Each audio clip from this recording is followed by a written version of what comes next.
देश की राजनीति से एक बड़ी खबर। राज्यसभा के अंदर आम आदमी पार्टी में बड़ा बदलाव। एक ऐसा चेहरा जो पार्टी का युवा चेहरा माना जाता था, जो संसद में आपकी आवाज बनकर उभरा, उसे अचानक उसके पद से हटा दिया गया है। जी हाँ, राघव चड्ढा को आम आदमी पार्टी ने राज्यसभा में अपने डिप्टी लीडर के पद से हटा दिया है और उनकी जगह अब पंजाब से सांसद अशोक मित्तल को जिम्मेदारी दी गई है। लेकिन सवाल सिर्फ बदलाव का नहीं है, सवाल है आखिर ये फैसला क्यों लिया गया। क्या ये एक सामान्य संगठनात्मक बदलाव है या फिर इसके पीछे कुछ बड़ा सियासी संदेश छुपा है। पूरी खबर क्या है? सूत्रों के मुताबिक आम आदमी पार्टी ने राज्यसभा सचिवालय को एक औपचारिक पत्र भेजकर जानकारी दी है कि अब राघव चड्ढा पार्टी के डिप्टी लीडर नहीं रहेंगे, उनकी जगह अशोक मित्तल को नियुक्त किया गया है। इतना ही नहीं, इस पत्र में एक और बेहद अहम बात कही गई है। पार्टी ने साफ तौर पर लिखा है कि राघव चड्ढा को अब संसद में बोलने का समय न दिया जाए। अब यही लाइन सबसे ज्यादा सवाल खड़े कर रही है, क्योंकि किसी नेता को पद से हटाना एक अलग बात है, लेकिन उसे बोलने से रोकना ये एक बड़ा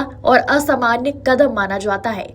कौन है राघव चड्ढा? आपके सबसे चर्चित और युवा चेहरों में से एक रहे हैं। चार्टर्ड अकाउंटेंट, दिल्ली सरकार में मंत्री, पार्टी के राष्ट्रीय प्रवक्ता और फिर राज्यसभा सांसद। उन्होंने संसद में कई अहम मुद्दों पर पार्टी का पक्ष रखा, खास तौर पर आर्थिक नीतियों और दिल्ली पंजाब के मुद्दों पर वो अक्सर टीवी डिबेट्स और संसद में आपका आक्रामक चेहरा माने जाते थे। तो सवाल ये है, ऐसे नेता को अचानक साइडलाइन क्यों किया गया? अशोक मित्तल कौन है? अब बात उस चेहरे की जिसे ये जिम्मेदारी दी गई है। अशोक मित्तल पंजाब से राज्यसभा सांसद, एक जाने माने शिक्षाविद, लवली प्रोफेशनल यूनिवर्सिटी के संस्थापक। आपने उन्हें 2022 में राज्यसभा भेजा था। उनकी छवि एक शांत और बैकग्राउंड में काम करने वाले नेता की रही है, लेकिन अब उन्हें अचानक संसद में एक अहम भूमिका दी गई है। क्या ये पंजाब को ज्यादा महत्व देने का संकेत है या पार्टी के अंदर पावर शिफ्ट हो रहा है?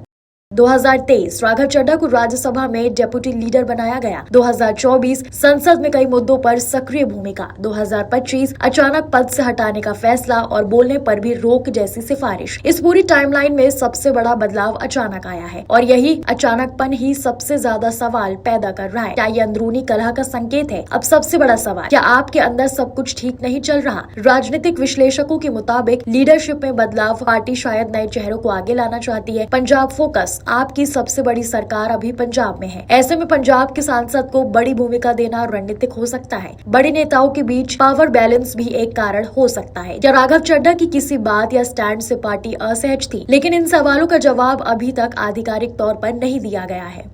अगर ये सिर्फ एक सामान्य बदलाव है तो फिर बोलने का समय ना देने की बात क्यों लिखी गई? क्या राघव चड्ढा से कोई नाराजगी है? क्या पार्टी के अंदर असहमति बढ़ रही है? क्या ये फैसला अरविंद केजरीवाल के निर्देश पर लिया गया है? क्या पार्टी युवा चेहरों को साइडलाइन कर रही है या फिर ये 2026 से 2029 की रणनीति का हिस्सा है? इन सवालों के जवाब अभी बाकी हैं। हालांकि आधिकारिक बयान अभी सामने नहीं आए हैं, लेकिन विपक्ष इस मुद्दे को उठाने की तैयारी में है। बीजेपी और कांग्रेस दोनों इस फैसले को आपके अंदरूनी संकट के तौर पर पेश कर सकते हैं। सवाल उठ सकता है कि जो पार्टी खुद को पारदर्शी बताती है, वो अपने ही नेता को अचानक क्यों हटा रही है? क्या राघव चड्ढा का राजनीतिक भविष्य खतरे में है? अब सबसे अहम सवाल, क्या ये सिर्फ एक पद से हटाना है या फिर ये एक बड़े बदलाव की शुरुआत है? राजनीतिक जानकार मानते हैं, अगर किसी नेता को बोलने से भी रोका जाए तो ये संकेत हो सकता है कि उसे धीरे धीरे हाशिए पर डाला जा रहा है। लेकिन राघव चड्ढा अभी भी राज्यसभा सांसद हैं और पार्टी के बड़े चेहरों में गिने जाते हैं, इसलिए ये कहना जल्दबाजी होगा कि उनका करियर खत्म हो गया है। जनता क्या सोच रही है? सोशल मीडिया पर भी ये खबर तेजी से वायरल हो रही है। कुछ लोग इसे रणनीतिक बदलाव बता रहे हैं तो कुछ इसे इंटरनल क्राइसिस कह रहे हैं। कई यूजर्स सवाल उठा रहे हैं कि अगर सब कुछ ठीक है तो इतना बड़ा फैसला अचानक क्यों? राजनीति में हर फैसला एक संदेश लेकर आता है। राघव चड्ढा को हटाना और अशोक मित्तल को लाना सिर्फ एक बदलाव नहीं बल्कि एक संकेत भी हो सकता है। संकेत पार्टी के अंदर बदलती प्राथमिकताओं का,